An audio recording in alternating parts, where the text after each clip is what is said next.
하나님의 은혜와 평안이 여러분 심령과 가정 가운데 늘 함께 하시기를 기원합니다. 정태기 박사님이 쓰신 내면 세계의 치유라는 책에 실린 내용입니다. 오래전 일본이 2차 세계대전 후 혼란기에 있을 때 도모다카 시모지라는 그런 청년의 그런 일화가 소개되어 있습니다. 이 청년이 사람을 죽였습니다. 그리고 사형 선고를 받고 북해도에 있는 탄광에 수감되었습니다. 당시는 사형수나 또는 흉악범들에 대해서 탄광에서 일을 하면 그 일한 만큼 사형 집행이 연기되는 그런 제도가 있었습니다. 그곳에서 하루하루 고된 일을 하게 됩니다. 어느 토요일에 어머니가 면회를 왔습니다. 저 남쪽 작은 섬에 사는 어머니가 북쪽에 있는 북해도까지 몇 날에 걸쳐서 물어 걸어 또 차를 타고 그 자신을 면회하러 온 것입니다. 반갑기도 했지만 퉁명스럽게 대답했습니다. 왜 여기까지 왔느냐고, 왜 힘들게 왔느냐고. 어머니가 말합니다. 내가 너 잠깐 보고 싶었다고. 그러면서 보따리 하나를 내놓습니다. 그 보따리를 놓고 가라고, 가겠다고. 대신 이 보따리 잘 받으라고 보따리 하나 놓고 어머니는 떠나셨습니다. 보따리를 풀어보니까 생필품 몇 개가 있고 책 한 권 있었습니다. 이 책이 무슨 책인가 이렇게 훑어보니까 성경책입니다. 이 시모지가 이야기합니다. 우리 할망구 예수쟁이 됐네. 예수 믿는 어머니가 되었다는 것입니다. 탐탁하지 않았습니다. 성경책을 그냥 구석에 던졌습니다. 그리고 며칠을 지냈는데 같이 수감된 죄수들이 성경책 종이를 한 장씩 뜯어서 담배를 말아 피우는 것입니다. 이건 아니지. 내가 아무리 흉악범이라 하더라도 그 어머니가 먼 길 아들을 위해서 가져온 이 책을 이렇게 담배 태우는 것 아니지. 그 책을 뺏어서 그 책을 한 장씩 읽어보기 시작합니다. 그러면서 하나님에 대하여 알기 시작하고 하나님이 보내신 예수님에 대하여 알기 시작하고 그러면서 서서히 믿음이 생기기 시작했습니다. 나 같은 흉악범, 나 같은 죄인도 예수 믿으면 구원받고 예수 믿으면 천국 가고 하나님의 사랑받는 백성이 된다는 것을 알게 되기 시작합니다. 그러면서 성경책 읽는 것이 너무나 재밌었습니다. 시간을 내서 항상 성경을 가까이 하면서 성경책을 읽습니다. 밥 먹고 읽고 잠들기 전에 읽고 시간만 나면 휴식 시간에 읽고 어느 날 갱도에서 일을 하다가 잠깐 쉬는 시간에 성경을 읽기 위하여 옆에 있는 갱도에 가서 성경을 읽고 있는데 쾅 하면서 갱도가 무너져 내리기 시작합니다. 방금 전에 자기가 있었던 그 갱도가 무너져서 37명 함께 있던 죄수들이 그만 세상을 떠나게 됩니다. 슬픔 가운데 장례식을 치르면서 자기 인생을 돌아보게 됩니다. 나도 저기에서 죽을 몸이었는데 하나님이 나를 살려주셨구나. 어머니가 주신 성경책이 나를 살려주셨구나.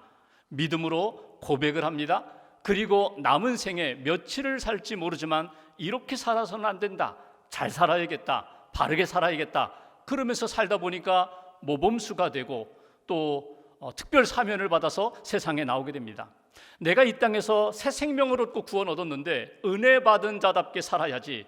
그래서 그는 오히려 죄수, 흉악범, 사람들이 기피하고 증오하던 인물이 아니라 이제는 사람들을 도우면서 사람들을 사랑하면서 섬기는 인생을 살게 됩니다.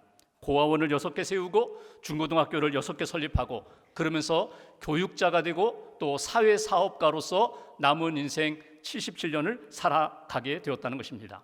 여러분 인생을 살아가면서 우리가 하나님을 만나는 때가 있습니다. 내 인생이 완전히 새롭게 변화되는 결정적인 사건을 만날 때가 있습니다. 여러분의 인생에서 주님을 만나는 때, 변화되는 때, 인생이 완전히 달라진 때는 언제입니까? 여러분은 언제 예수님을 만나셨고 언제 영적인 회심을 하셨습니까? 여러분은 예수님을 만난 다음에 어떻게 달라지셨습니까? 오늘 성경은 사울이라는 청년이 예수님을 만나고 변화된 사건입니다. 사울을 만나시고 변화 주신 그 예수님, 그분은 누구이신가? 2000년 전에 사울이라는 청년을 만나 사도 바울로 바꾸신 그 주님의 역사가 오늘도 우리의 삶 가운데 그대로 적용되는데 오늘 내가 고백하고 내가 만나고 내 삶을 변화시킬 그분은 누구이신가? 다시 한번 말씀 속에서 주님을 만나고 말씀을 듣고 변화되는 저와 여러분 되시기를 주님의 이름으로 기원합니다. 본문 1절과 2절을 제가 보겠습니다. 사울이 주의 제자들에 대하여, 여기 제자들은 예수님의 12제자가 아니라 초대교회 예수님을 믿는 신자들, 크리스찬들을 말하는 것입니다. 그들에 대하여 여전히 위협과 살기가 등등하여 대제사장에게 가서 다메섹 여러 회당에 가져갈 공문을 청하니, 이는 만일 그 도를 따르는 사람을 만나면 남녀를 막론하고 결박하여 예루살렘으로 잡아오려 함이라. 여러분, 사울이라는 그 청년의 모습이 1절과 2절에 그대로 담겨 있어요. 살기가 등등하다, 또 예수 믿는 사람 잡아다가 감옥에 가두고 죽이는 일에 열심을 다하는 그런 청년이었다는 거예요. 여러분, 사울이라는 청년은 어떤 사람이에요? 유대인입니다. 바리새인입니다. 율법을 잘하는 지도자급에 속한 사람입니다. 로마 시민권을 가진 사람입니다. 영향력 있는 사람이에요. 유대인 중에 유대인이며 바리새인이며 또 로마 시민권자이면서 자기가 신념을 가지고 있는 것에 대해서는 실천할 수 있는, 행동하는 그런 젊은이였다는 것입니다. 근데 이 사람이 가지고 있는 신념 중에 하나가 있어요. 그건 뭐냐 하면 나무에 매달려 죽은 사람은 저주받은 사람이라는 신념이에요.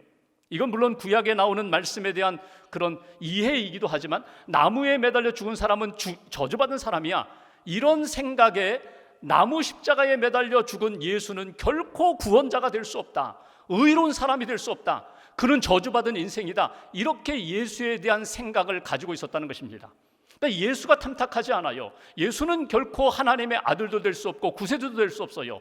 더더군다나 예수를 믿는 사람들, 저들도 역시 바른 길을 걷지 않는 사람들이다. 그들을 잡아서 옥에 가두고 바르게 예수를 버리도록 만드는 것이, 그것이 의로운 일이라고 그는 철저한 신념을 가지고 살았던 사람입니다. 사도행전 8장 1절과 3절에 보면은, 그래서 스데반이 죽을 때 당연히 마땅히 죽어 마땅해, 당연히 죽은 거야, 이런 생각을 했고, 3절에 교회를 찾아다니며 믿음의 사람들이 모이면 찾아가서 가정교회든 공동체든 잔열하는 일에 열심을 다했던 사람이 사울이라는 청년이라는 것입니다. 이 청년이 오늘 예루살렘에서 다메섹까지 갑니다. 한 230km 되는 공문서를 만들어서 가요. 대제사장에게 가서 예수 믿는 사람 잡아오겠습니다, 잡아오다가 잘못하면 죽일 수도 있습니다, 이런 공문서를 가지고 오는 중에 오늘 예수님을 만나게 되었다는 것입니다. 3절 말씀 보실까요? 3절 한 절을 함께 봉독하겠습니다. 사울이 길을 가다가 다메섹에 가까이 이르더니 호련히 하늘로부터 빛이 그를 둘러 비추는지라. 다메섹에 가까이 왔을 때에 오늘 3절에 중요한 단어가 세 가지가 있습니다. 호련히, 갑자기, 땅으로부터가 아니라, 세상으로부터가 아니라 하늘로부터, 그리고 세 번째, 빛이 그를 둘러 비쳤다. 빛이 그에게 임했다는 것입니다. 여러분, 이것이 사울에게 임한 영적인 체험이거든요. 사울을 만나주시는 주님의 임재하심과 만나주심의 역사거든요. 여기 호련히, 갑자기, 여러분, 우리가 주님을 만나는 때가 있어요. 내가 계획을 합니다. 주님, 제가 성경을 일독할 테니 만나주세요, 찾아와 주세요. 제가 작정 기도를 할 테니, 금식 기도를 할 테니 주님 저에게 찾아와 주세요, 만나 주세요. 제가 이 일에 헌신하고 봉사할 테니 주님의 임재하심, 주님의 능력을 체험하게 해주세요. 물론 그렇게 기도하고 준비할 때 주님의 임재하심, 주님의 찾아오심을 경험하기도 하지만, 여러분, 대부분 주의 임재하심은, 나를 찾아오시는 역사는 갑자기 이루어져요. 내가 원하는 시간이 아니라 하나님의 계획과 시간 속에 갑자기 내 안에 주의 영이 임하고 주의 임재하심이 내 안에 찾아온다는 것입니다. 하늘로부터 오신다고 그랬어요. 인간의 계획과 준비된 경험이 아니라 하나님이 주시는 영적인 체험으로, 하나님이 주시는 영적인 은혜로 찾아오시고 빛으로 사울이라는 청년을 부르셨다고. 여러분, 빛이라는 게 뭐예요? 지금 대낮입니다. 세상의 태양빛이 아니라 이건 영적인 빛이거든요. 그러니까 사울이라는 청년의 입장에서 보면은요, 자기는 공부도 많이 했어요. 가말리 밑에서 공부했어요. 율법 지식도 많아요. 그럼에도 불구하고 그의 인생은 어둠 속의 인생이었다는 거예요. 혼돈 속의 인생이었다는 거예요. 그의 인생을 주님이 빛으로 임하여 그를 만나 주셨다, 찾아와 주셨다. 여러분, 사울이라는 청년이 지식도 있고 자아가 아주 강함에도 불구하고 오늘 그가 잘못된 신념을 가지고 달려갈 때에 주님이 찾아가서 막으시고 그를 만나 주신 역사를 통하여 우리가 믿고 고백할 신앙 고백이 하나 있습니다. 사울이라는 청년을 찾아가 만나 주셨던 주님, 오늘 나에게도 우리에게도 주님이 찾아오심을 믿습니다. 내게 찾아오셔서 만나 주심을 믿습니다. 이것이 오늘 우리에게 주시는 첫 번째 메시지입니다. 주님이 여러분을 찾아가신다는 거예요. 오늘 땅에 매여 사는 인생, 자신의 자아에 묶여 사는 인생, 갇혀 사는 인생, 주님이 반드시 찾아가십니다. 성경 전체는 하나님이 찾아가시는 이야기예요. 하늘 보자 버리시고 예수님이 우리에게 찾아오신 사건, 그것이 복음이요 구원 사건이고, 창세기부터 계시록까지 끊임없이 하나님은 믿음의 사람들을 찾으시고 죄인들을 찾으시고 연약한 이들, 어둠 가운데 있는 이들을 계속해서 찾아가세요. 아담이 범죄했을 때 찾아가셨고, 아브라함이 방황할 때 찾아가셨고, 모세에게 찾아가셨고, 믿음의 사람들 방황하는 가운데, 어두움 가운데, 죄 가운데 있을 때 주님은 반드시 찾아가세요. 선지자를 통하여 찾아가시고, 제사장을 통하여 찾아가시고, 믿음의 사람들을 통하여서 찾아가셔서 회복하여 이끌어 가셨던 주님의 역사. 고멜과 같은 여인, 죄 많고 허물 많고 방탕한 여인 호세아 남편을 통하여 주님이 찾아가셔서 다시금 회복시켜 주신 역사, 이게 성경 전체의 역사고, 하나님은 지금도 우리를 찾아오신다는 거예요. 내가 어디 숨어도, 땅 끝에 가서도 주님은 나를 찾아오신다. 여러분, 예수님의 비유 가운데 잃은 양 한 마리 비유가 있어요. 99마리 우리에 그냥 두고 한 마리 잃은 양을 찾아 끝까지 찾아나서 찾아오는 목자의 심령, 목자의 그 열정, 이게 하나님의 찾아오심이거든요. 오늘 여러분 인생을 살다가 실수할 수 있어요. 곁길로 갈 수 있어요. 어둠 가운데 빠질 수 있어요. 그때 변함없이 우리를 찾아오시는 주님의 은혜가 있다는 것, 여러분 이거 놓치지 마세요. 잊어버리지 마세요. 주님 나를 찾아오신다. 프랜시스 탐슨이라는 사람이 있습니다. 의사의 아들로 태어나서 아버지가 너 목사 되라, 신학교 갔어요. 중간에 포기했어요. 그럼 나처럼 의사 되라, 의대에 갔어요. 역시 포기했어요. 나는 자유가 좋아, 나는 이렇게 자유롭게 사는 게 좋아. 집을 나섰어요. 그리고 길거리에서 살아갑니다. 마약도 합니다. 병도 얻었어요. 근데 이렇게 길거리에서 먹고 자는데 종이만 있으면, 펜만 있으면 끄적끄적 글 쓰는 게 좋아요. 시 쓰는 게 좋아요. 그것을 지나가던 출판사 사장 한 분이 보니까 글이 괜찮아요. 야, 이 청년 내가 살려야겠다. 병원에 입원시켜서 마약 끊게 하고 아픈 몸 치유했습니다. 너희가 쓴 걸 다 가져와 봐라. 그 글을 모아서 시집 하나를 냈는데 천국의 추적이라는 제목으로 책을 하나 냈어요. 이 청년이 이 탐슨이 쓴 내용은 뭐냐면, 내가 이렇게 방황하고 어둠의 거리에서 다녀도 그분의 사랑은 끝까지 나를 추적해 오고 있다는 거예요. 하나님의 사랑이 끝까지 나를 추적해 오기 때문에 나는 그 사랑 안에 있다, 이런 내용이거든요. 여러분, 귀한 신앙 고백이에요. 우리가 어떤 삶을 살든지 주님은 나를 버리지 않으신다, 나를 찾아오신다, 만나주신다, 붙들어 주신다, 사랑으로 이끌어 주신다. 오늘 이 사울이라는 청년을 보십시오. 지금 어디를 향하여 달려가요? 죄 지으러 가요. 믿음의 사람들, 담에 새기는 사람들을 붙잡아서 감옥에 가두기 위하여 달려가는 인생에 그보다 더 앞서 따라가셔서 추적하셔서 붙들어 이끌어 가시는 하나님의 사랑이 있다는 것, 이것을 놓치지 않고 여러분 그 사랑 안에 어느 곳에서 무엇을 하는지 주님 나 보신다, 주님 나 아신다, 내게 찾아오신다, 나를 만나주신다, 그 믿음의 고백으로 하나님 앞에 살아가는 저와 여러분 되시기를 주님의 이름으로 기원합니다. 4절 말씀 보실까요? 4절 제가 봉독합니다. 땅에 엎드러져 들음에 소리가 있어 이르되, 지금 사울이라는 청년이 지금 다메섹 도상으로 가다가 강한 빛에 의하여 엎드렸다는 것입니다. 소리가 들렸다는 거예요. 그 소리는 사울아 사울아 내가 어찌하여 나를 박해하느냐, 주님의 음성이었어요. 주님의 소리였어요. 사울을 향하여 부르시는 주님의 말씀이었다는 것입니다. 두 번 이름을 불렀죠. 사울아 사울아. 성경을 보시면 하나님이 또는 예수님이 이름을 두 번 부르시는 경우가 몇 군데 있어요. 어떤 의도입니까? 간절함이 있어요. 사랑함, 애정이 있어요. 그리고 무엇인가 강조하는 내용이 있어요. 당부하고 싶은 말이 있어요. 그럴 때 아무개야 아무개야 이름을 두 번 부릅니다. 아브라함아 아브라함아, 모세야 모세야. 그런데 오늘 사도행전과 누가복음을 기록한 누가의 표현을 보면 누가복음에 나오는 이 아무개야 아무개야 이름을 두 번 부르는 곳에는 반드시 어떤 의도가 있는가 하면, 이대로는 안 된다, 지금 이 상태로는 안 돼라는 깨져야 돼, 바뀌어져야 돼, 내려놓아야 돼, 그런 의도로 이름을 두 번 부르는 것을 우리가 볼 수 있어요. 예를 들면 누가복음 10장 41절에 예수님이 마르다, 나사로, 마리아 집에 가셨습니다. 잔치를 베풀어요. 잔치를 베푸는데 마리아가 열심히 음식을 만드는데 옆에서 마리아는요 그냥 예수님 옆에 가만히 앉아서 말씀만 듣고 있어요. 밉죠. 예수님, 제 동생에게 좀 언니 좀 도우라고 해주세요. 그때 누가복음 10장 41절에 예수님이 마르다에게 하시는 말씀, 마르다야 마르다야, 내가 많은 일로 염려하고 근심하나 염려하지 마, 근심하지 마. 음식 많이 차리려고 하지 마. 한 가지만 차려도 돼. 너는 옳고 내 동생 마리아는 틀렸다, 잘못됐다. 이 생각을 내려놓아라.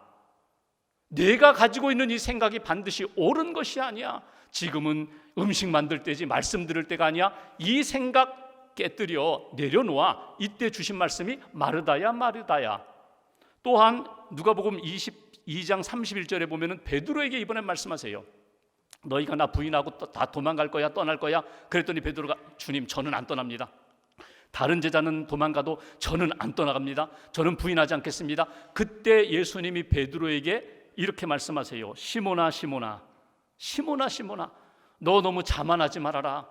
밀가 부르듯 사단이 유혹할 때 누구나 넘어질 수 있는 거야. 자만하지 마, 교만하지 마, 너 자신 장담하지 마. 이때 주신 말씀이 시몬아 시몬아, 내가 가지고 있는 그 자만심, 교만함, 자신만만함 아니야. 내려놓아. 겸손해야 돼. 주님을 의지해야 돼. 이때 주신 말씀이 두 번 이름을 부르시는 거거든요. 오늘 사울을 향하여 예수님이, 부활하신 주님이 두 번 말씀하십니다. 사울아 사울아, 어찌하여 내가 나를 박해하느냐. 사울아 사울아, 사울이 그 이야기를 들었어요. 내가 뭔가 잘못하고 있구나, 내가 지금 잘못된 길을 걸어가고 있구나. 그래서 5절 말씀 보실까요? 사울이 예수님께 질문을 합니다. 5절 함께 봉독하겠습니다. 대답하되 주여 누구시니까? 이르시되 나는 내가 박해하는 예수라. 주님, 당신은 누구십니까? 내게 이렇게 와서 말씀하시는 당신은 누구십니까? 내 이름을 부르시면서 뭔가 내가 잘못된 길을 가고 있다고 그렇게 가르쳐 주시는 당신은 누구십니까? 그랬더니 나는 내가 박해하는 예수다. 깜짝 놀랐을 거예요. 사울 입장에서는. 왜? 예수는 죽었거든요. 예수는 결코 신이 될 수 없거든요. 부활할 수 없거든요. 근데 부활하신 그 예수가 자기에게 나타나 내가 박해하는 예수다, 내가 예수다. 여러분, 예수 믿는 사람들을 박해했어요? 교회를 박해했어요? 그게 곧 예수를 박해한 것이라고 깨닫게 됩니다. 예수는 없어져야 되는데 살아 부활하신 예수가 자기에게 나타나 내가 박해하는 예수가 여기 살아있다. 그 말에 오늘 사울이라는 청년이 깜짝 놀라게 된다는 것입니다. 그리고 생각합니다. 말씀을 들으면서 내가 가졌던 신념, 확신 잘못되었구나, 깨져야 되는 거구나. 그 말씀을 붙잡고 회개하고 믿음의 회심이 나타나는 것, 이게 본문의 내용이거든요. 여기에 주시는 두 번째 메시지가 있어요. 여러분, 사울을 찾아가셔서 만나주셨고 말씀하신 주님이 오늘 우리에게 찾아오세요. 그리고 말씀하세요. 그 많은 말씀 가운데 우리가 꼭 들어야 할 말씀은 내 신념이 전부가 아니라는 것, 내 의가 옳은 것이 결코 아니라는 것, 내가 가지고 있는 판단과 경험과 그 모든 지식이 온전하지 않다는 것 내려놓고 주님의 말씀을 받아들여라. 주님이 그렇게 지금도 우리에게 말씀하신다는 것, 이것이 우리에게 주시는 두 번째 메시지예요. 오늘 이 사건에 대하여 나중에 사도행전을 읽어보시면 두 군데에 이 사울이, 나중에 바울이 되죠. 바울이 자기 간증하는 내용이 나와요. 사도행전 22장과 26장에 내가 다메섹 도상에서 예수님을 만날 때 내게 이런 말씀을 주셔서 보충하면서 설명한 내용이 나오는데, 사도행전 26장 14절에 보면은 이 바울이, 사울이라는 청년이 나중에 바울이 되어서 이런 이야기를 합니다. 그때 내 이름을 불러주셨어. 내가 어찌하여 나를 박해하느냐 말씀하셨어. 그리고 끝부분에 이런 이야기를 합니다. 가시채를 뒷걸음질하기가 내게 고생이니라. 새 번역으로 번역하면 이렇게 바꿀 수가 있어요. 가시 돋친 채찍을 발길로 차면 너만 아플 뿐이다. 예수님이 사울에게 그렇게 말씀해 주셨다는 거예요. 그 얘기 뭐냐면 지금 내가 달려가고 있는 이 모든 일들이 마치 막대기에 가시, 못이 박혀 있는데 그것을 맨발로 차는 것과 똑같다는 거예요. 야 이놈아, 너 왜 이렇게 어리석은 일을 하고 있니? 왜 이렇게 너는 잘못된 길을 걸어가고 있니? 너는 정의감, 너의 신념에 의해서 이렇게 행동할지 모르지만 이 모든 것들은 너 자신을 죽이는 길이야. 내가 파멸되는 모습이야. 그러니 너는 이 일이 옳다고 생각하지만 그 생각이 너를 무너뜨리는 거야.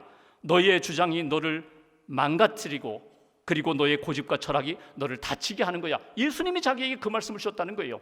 그러면서 사울이 주님의 말씀을 듣고 생각하게 됩니다. 내가 정말 잘하고 있는 건가? 내가 예수 믿는 사람들을 받게 하는 것, 이게 정말 옳은 것인가? 그리고 마지막 이런 깨달음을 얻게 돼요. 허망이었구나, 헛된 것이었구나, 내가 잘못된 길을 걸어가고 있구나. 돌이켜야지. 내가 진짜의 삶을 살아야지. 진리의 길을 걸어가야지. 예수가 부활하고 살아나셔서 나를 찾아오셨고 만나주셨고 말씀해 주셨다면 예수를 붙잡아야지. 이렇게 그의 심령과 삶이 변화되었다, 회심되었다는 것입니다. 예수님을 만난 다음에 그의 말씀을 의지하여 사울이라는 청년이 변화되었던 것처럼 여러분, 우리 인생 가운데 반드시 변화되는 시점이 있어요. 여러분, 언제 가장 많이 변화되는지 아세요? 예수 믿고 신앙생활하는 사람들은요, 예배 시간이 가장 변화되는 시간이에요. 오늘 4절 말씀에 보면은 사울이 땅에 엎드러졌다라고 표현되는데, 이 엎드러졌다라는 표현이 예배한다는 말과 같은 의미의 단어거든요. 그러니까 예배하는 이 시간, 주님 앞에 고백하고 주님이 찾아오셔서 만나주시고 주님의 말씀을 들으면서 내가 생각을, 삶을 조종하는 시간이에요.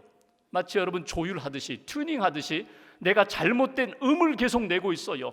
잘못된 음을 계속 듣고 있어요. 그게 절대음인 줄 알았는데 나중에 주님 앞에서 점검해 보니까 이거 잘못된 음 가지고 노래 부르며 즐거움을 추구하며 살았거든요.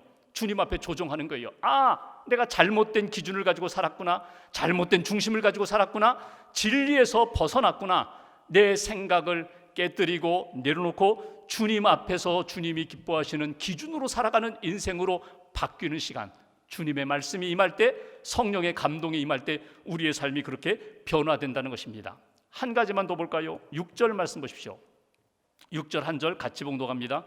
너는 일어나 시내로 들어가라. 네가 행할 것을 네게 이를 자가 있느니라 하시니. 오늘 부활의 주님이 사울이라는 청년에게 말씀하십니다. 이제는 일어나라. 그리고 가라는 거예요. 아, 보지 못하는데요, 3일 동안 눈을 떴지만 보지 못하는 그 사울을 인도하고 도와줄 사람이 있겠다. 가면은 다메섹에 가면 아나니아라는 사람이 너에게 기도해주고 너를 회복시키는 일에 도와줄 것이다. 지금까지 너는 당당하게 내 힘으로 내 인생의 주인은 나다, 이런 생각으로 살아왔는데 주님을 만나고 말씀을 듣고 내 인생의 주인은 예수님이십니다. 주님을 의지하는 인생으로, 주님의 인도함을 받는 인생으로 내 인생이 바뀌게 되리라. 그러니까 내 뜻대로 사는 인생이 아니라 주님의 뜻대로, 주님의 인도하심 따라 사는 인생으로 주님이 사울을 바꾸어 주셨다는 거예요. 여기 사울이 만나고 들었던 주님의 음성을 통하여 우리가 붙들어야 할 메시지가 있어요. 사울을 만나주시고 말씀하시고 그리고 인도하셨던 주님이 오늘 저와 여러분들에게 말씀하시고 인도해 주신다는 거예요. 주님이 인도해 주십니다. 주님이 내 길을 인도해 주십니다. 내 삶을 인도해 주십니다. 가장 선한 역사로 미래에 어떤 일이 일어날지 우리는 알지 못하지만 합력하여 선한 역사로 우리를 인도해 주시는 주님, 그 주님을 나는 믿습니다. 이 고백이 오늘 우리에게 주시는 세 번째 메시지예요.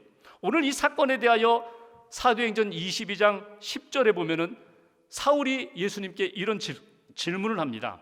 주님, 무엇을 하리이까? 그때 주님이 말씀해 주시되 일어나라, 다메섹으로 들어가라. 그리고 네가 해야 할 모든 것을 거기서 누가 이르리라. 누군가 너를 도와줄 거야. 아나니아가 너를 도와줄 거야. 믿음의 사람들이 너를 도와줄 거야. 사도들이 너를 도와줄 거야. 주님의 인도하심 따라 사람들의 도움을 받을 뿐만 아니라 이제는 내가 구원받고 주님의 사명을 받았으면 너도 돕는 자로서 살게 될 거야. 사명자로서 살게 될 거야. 이것이 주님이 주시는 말씀이에요. 그러니까 이제까지는 나 홀로 내 신념으로 내 의지로 살았는데 이제는 나의 주님 되시는 그분의 뜻을 따라, 그분의 인도하심 따라, 그분의 도움을 따라 그 능력으로 모든 것을 감당하며 사는 하나님의 사람이 될 거야. 이것이 사울에게 주신 메시지예요. 오늘 우리 인생도 마찬가지입니다. 내 인생의 주인은 나 자신이야. 내가 주인이에요. 내가 나를 믿어요. 내 힘과 내 경험과 내 지식을 믿어요. 여러분, 여기에는 반드시 한계가 있어요. 넘어져요. 감당하지 못해요. 그런데 주님이 내 안에 오셔서 나의 주인이 되어주시면 그 주님이 내 모든 인생을 이끌어 주신다. 믿고 맡기고 그분의 인도하심 따라 살아가는 인생 가운데 생명도 구원도 그리고 하나님이 이루고자 하시는 뜻도 나를 통하여 이루게 하신다. 미국에 한 젊은이가 있었습니다. 아주 똑똑해요. 브라운 대학을 3년 만에 졸업했습니다. 4년에도 졸업하기 어려운데 3년 만에 졸업했어요. 대학 생활하면서 그 함께 어울려 지내던 친구 가운데 무신론자가 있었어요. 야, 하나님 없다, 예수님 없다, 우리 인생은 우리가 개척해 살아가야 돼. 그 친구들과 어울려서 어렸을 때는 신앙생활하고 교회 다녔는데 교회를 떠나서 그 무신론 친구와 함께, 무신론자들과 함께 어울려 지내면서 대학 생활을 마쳤어요. 졸업하면서 졸업여행을 갔습니다. 친구들과 함께 시골에 이렇게 졸업여행 갔는데 시골 다니다가 어느 모텔 작은 여인숙에 들어가서 하룻밤을 지내는데 자꾸 옆방에서 신음소리가 들려요. 어디 아픈가, 몸살 났나? 그리고 그 밤 지나서 아침에 일어나 보니까 그 옆방에 있던 친구가 세상을 떠났어요. 그 밤 사이에 죽은 거예요. 엄청나게 충격을 받았습니다. 나도 이 밤에 자다가 나도 죽을 수가 있겠구나. 인간의 실존, 죽음에 대한 문제, 인생의 의미에 대하여 그는 깊이 고민하며 생각하게 됩니다. 이 문제를 어디에서 풀을까? 이 문제에 대한 답을 어디에서 찾을 수 있을까? 그러다가 옛날에 교회 다녔을 때에 성경을 읽고 말씀을 듣고 찬송을 부르던 생각이 났어요. 예수를 믿으면 구원받는다고 했는데, 예수를 믿으면 영생을 얻는다고 하는데, 예수를 믿으면 죽음의 문제, 죄의 문제가 해결된다고 그렇게 내가 배웠는데, 다시 예수를 붙잡자 그가 회심을 하게 됩니다. 친구의 죽음을 통하여 인생의 의미를 깨닫고 어제처럼 살면 안 된다는 거예요.